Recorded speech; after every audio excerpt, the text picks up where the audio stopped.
All right, Brian, let's talk wide receivers in this year's class. A pretty decent class hauled in by Notre Dame, I would say, and I'm obviously being a bit sarcastic. A three-man class at wide Mhm. receiver. I'm not sure necessarily what you were looking for as far as the numbers at wide receiver, but after the class that they brought in last year, you combine it with this class, and I'm fairly impressed. But I want to get your thoughts on this class as a whole and how you graded them out. I gave him an A minus. I think that Okay. it's an A minus simply because, again, I don't give A's out very often. I gave out one. I love this class. I think you can make a case that this 2021 Notre Dame class is as good as Brian Kelly has had, top to bottom. Wow. Maybe there aren't as many 5-stars as you had in the 2013 class with Jalen Smith and Max Redfield and Greg Bryan and Eddie Vanderdoes. Maybe the 2011 class had Aaron Lynch and Stephon Tuitt, but just 1 through 27, this is as good as 1 through 25, because one of those guys is a kicker. You're as good as you've had. And I think that's important. When you're talking about guys in the 20s are guys that I could see if the lights all turn on, this guy could be an impact player for Notre Dame. That's the kind of depth you need. There's a lot of high upside guys. And I think receiver is a perfect example of that. Dion Colsi to me is not a 5-star player. Right now, he's a borderline top 100 kind of guy, but the tools are there. And here's some things you have to understand about Dion Kolzi, for example. He's a year younger than most people in his grade. So he's basically a junior age-wise, which means his body still has a little bit left in it.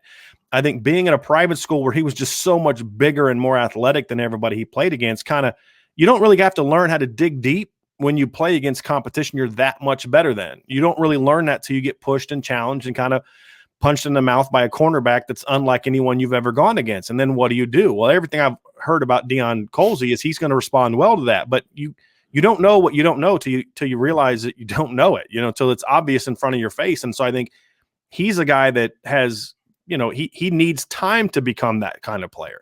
He's more Miles Boykin than he is Michael Floyd.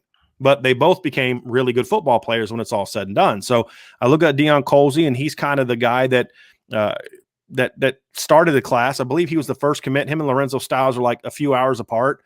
He left the class. They were able to convince him to come back in, but he was the guy that committed early. I mean, he committed the weekend that they beat USC back in 2019. Him and Lorenzo Styles both committed that weekend. So he'd been in the class for a while.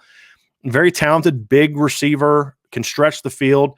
He's really advanced as a route runner. Like if you watch him, Vince, he's not really advanced to the level where like he understands leverage and aiming points and stemming a guy up properly to manipulate him. But as far as like the top end technique, he's really sound. He understands, he's got really loose hips, really good feet. He plays corner in high school. Right. And Brian Smith, who was one of recruiting contributors at Irish Breakdown, he went and saw him in live, and he was like, this kid could play DB at the Division I level, maybe not at like a Notre Dame level, but he could play.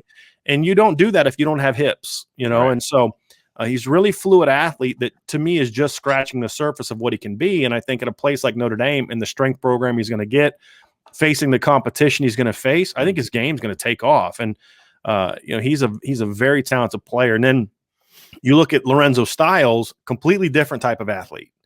I mean, Dion Kolzi, 6'4", 200 pounds. He's a boundary guy. Go up and get it. Who can do some things after the catch. Then you have Lorenzo Styles, 6 foot, 175, dynamic, explosive. Lorenzo's an interesting kid, Vince, because I liked him as a junior. I thought he was like a top 150 kind of guy as a junior. Liked him, but I thought there was another gear there that we hadn't seen yet. We saw it as a senior. I mean, he just had that extra gear. And he actually came from an offense that kind of tamped down his receiver ability. It's a running offense. They didn't really have a quarterback that could – I think their quarterback's going to Northwestern, but I think he's going to Northwestern to play like linebacker. You know what I mean? Like he was just an athlete. So you didn't get a chance to see that whole arsenal. So the coach, like a smart coach, and Pickerington Central is a great program. He'd use him in the backfield. He'd run him on reverses. There's a play I'm watching him on national TV this year where Lorenzo, keep in mind, he's 175 pounds.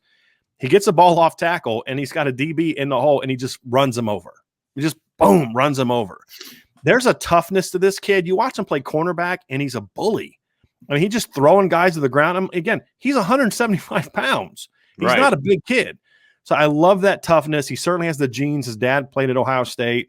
But as a senior also, we saw a burst from him as a returner, and on the few times he was able to press the ball vertically, he's got a gear to him. So those two complement each other very well. And then you have Jaden Thomas, who is not as big as Dion. He's not as explosive as either one of them, but he's just a really good football player. Good feet. He's a good athlete. I think he's going to try and play baseball at Notre Dame. He's a very good baseball player. And, 6'1", 6'2", about 200 pounds. He's listed at 185 by Notre Dame. He's much bigger than that now. But, just solid player, good route runner, tough kid, knows how to make plays after the catch. Is got really good down the field ball skills, good body control, which you'd expect from a guy that's a really good Division I caliber outfielder. You'd think he'd be pretty good at tracking the deep ball, which he is. And he's just a nice complementary player. You can put him in the slot. You can put him out, you can put him in the slot if you want to use the slot like you did Chase Claypool in 2017, a bigger guy to work the middle of the field, do some blocking. You can put him in the slot or on the outside where he can use his size to stretch the field. So there's a lot of different things you can do with Jaden, and he complements those other two very well.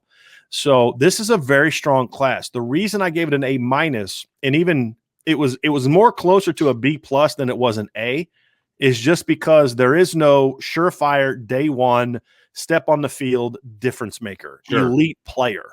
And I think you need that to be an A. And Tyler Buckner is that kind of talent.